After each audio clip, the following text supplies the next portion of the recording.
choro, desculpa pra um abraço ou um consolo.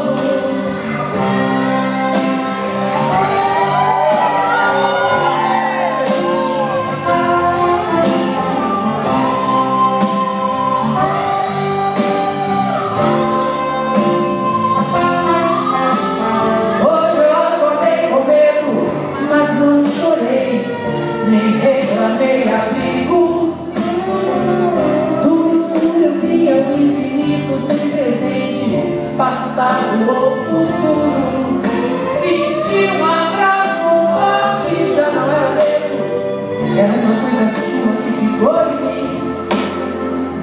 De repente a gente vê que perdeu ou está perdendo alguma coisa, morna e ingênua, que vai ficando no caminho,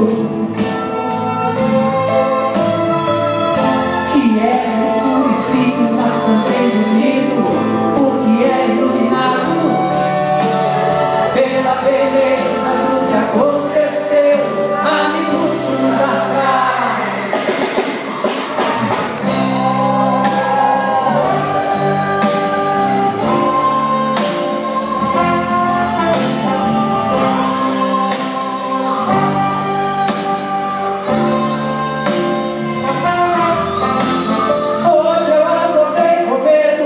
Mas não chorei, nem reclamei abrigo.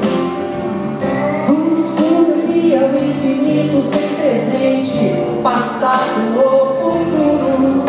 Senti um abraço forte, já não era medo, era uma coisa sua que ficou em mim, que não tem fim.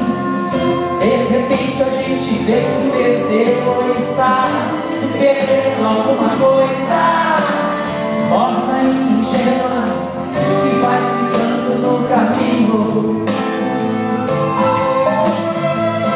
que é escuro e frio, mas também bonito, porque é iluminado pela beleza do que acontece.